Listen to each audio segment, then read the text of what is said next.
Chapter 31, Fondue's Ghost Story.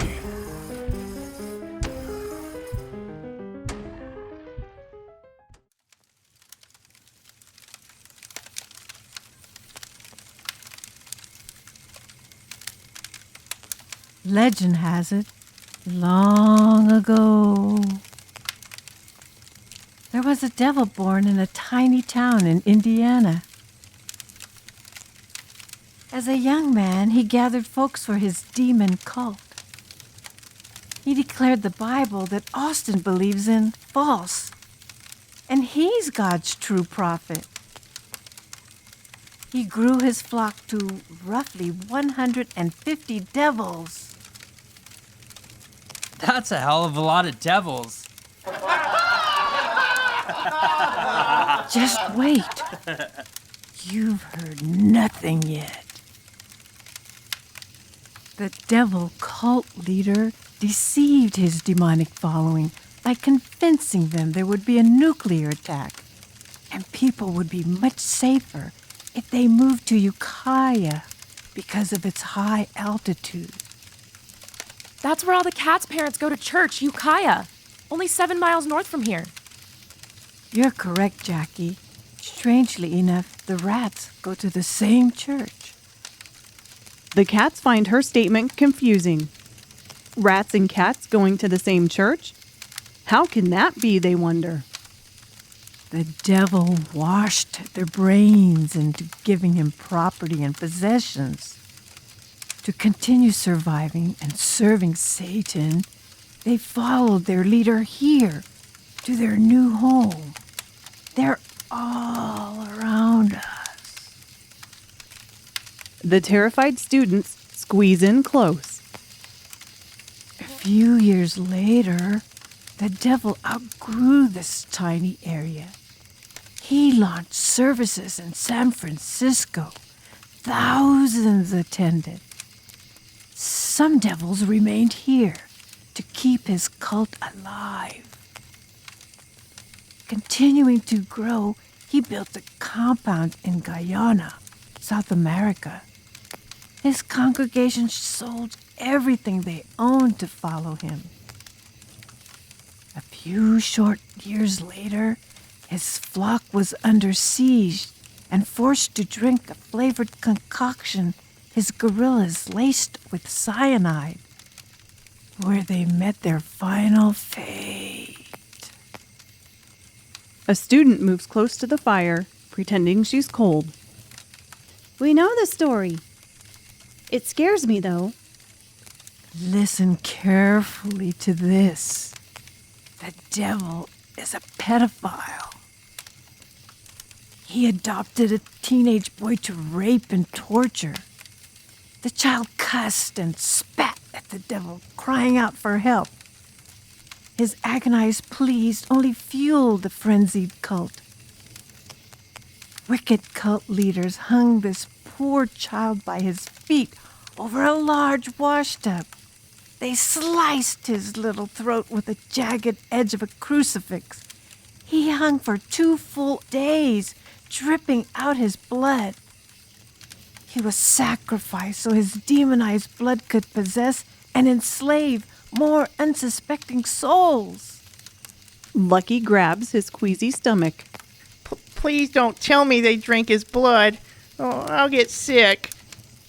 Not quite, but everyone else did. Unbeknownst to the folks of 7 Mile, they poured his demonized blood into a large galvanized trough mixed with flavored water as a tempting refreshment for all in attendance at this very cove's service in 1965. Everyone who drank this bloody beverage became possessed by his demons. This, my friends, is our parents. That's why this cove is called Devil's Backbone. It's haunted. The happening that took place here are the reason our parents beat and torture us. It's not because of football. They are full of the devil's spirit. It's a curse. Many believe this cove we are standing in is the devil cult leader's headquarters, including me. The students lift their feet from the evil ground. Didn't the devil cult leader die from a bullet to the head? That's the media talking. Here are the facts. There's a tombstone in a cemetery in Oakland with his name on it. They found the body of the cult leader, but they never found his head. His flesh is dead, but his spirit's alive. He's all around us.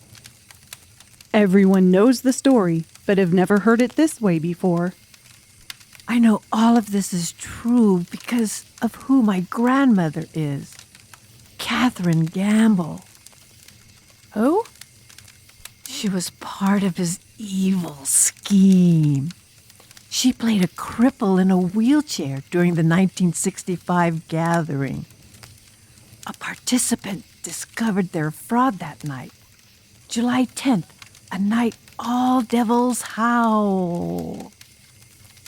Everyone has heard and remembers the scary devilish howls that fill the air every year on July 10th. And now they know why. Rumor has it they found the participant with an axe in his head and his child kidnapped. Austin knows she's talking about his Grandpa Ken and Uncle Jack. Where's your grandma, Fondue?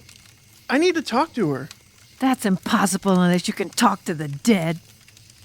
She's buried in the same cemetery in Oakland as the devil. They forced her to drink the poison in Guyana.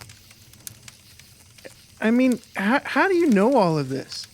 It was long before your time. Austin's question upsets Fondue. She turns into a black-headed praying mantis with long bloody fangs that for some reason only Lucky can see.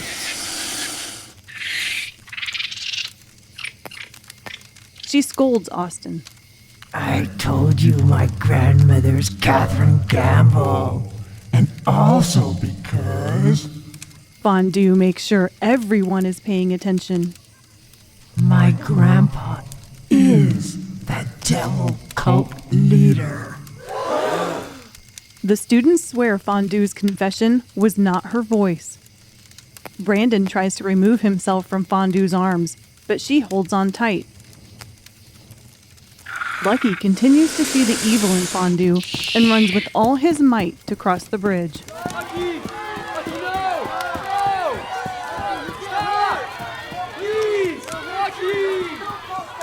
Fondue turns their attention to her. Please, everyone. Here's what you must know and what we must do to survive. When my grandma Gamble flew the coop to bumfuck Guyana, my parents moved into her old house. She left her diary behind. I found it buried deep in her forbidden hiding place. The devil knocked up my grandma early in the game. She hatched my wretched dad. His demonic seed entered my mom. We're all going to become devils if we don't kill these demons before they enter us. He must die. That demons will die with him. Brandon ponders Fondue's story. But he's buried in Oakland. Like I said, his corpse is rotting, but his spirit lives. We must destroy his soul. What I've learned tonight is our parents go to the devil's house in Ukiah with the same people they hate from across the river. That's weird. When they worship, they can't see faces. They only see the evil souls before them. They don't know who lives where. Ooh. Rusty's getting more scared by the second. He's not sure what to believe. How do we know who the devils are? We can't just go killing innocent people. Fondue points at Jackie. That's easy. Look at her neck. She waves her hand around at everyone. Listen to their stories. The letter T. We've all heard flow from these evil ones. T, T, T. Oh my gosh, please stop that noise, please. Please stop. It's the demon's signature laugh. They release the sound when receiving pleasure from the torture they give. Our grandparents passed the baton to our parents. They're the devils. We're as innocent as sheep. We must make sure the generation of evil stops here before it's too late. Rusty's not convinced by Fondue's jibber jabber. My dad's not a devil. He's a good man. He just doesn't like the rats. Has your dad ever beat you? Rusty shakes his head. Have you ever heard the sound we've all heard? Not from my dad, but was that the sound coming from Holly's dad when he was dragging her to the boat? The students agree the sound has a connection to evil. Austin knows he must do something, even if it's wrong. Then he shall live. That's the proof your grandparents or your dad didn't drink the blood at the gathering. The truth is in us, and the truth will make us free. Protection will come from above. Jackie becomes concerned for Fondue. What about you, Fondue? You can't stay on the cat side. They'll kill you. I rest my case. Angels don't kill people. Jackie takes Fondue's hand. She's right.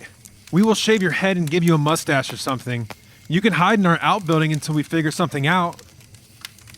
It's settled. I will pray and let the Lord show us his plan.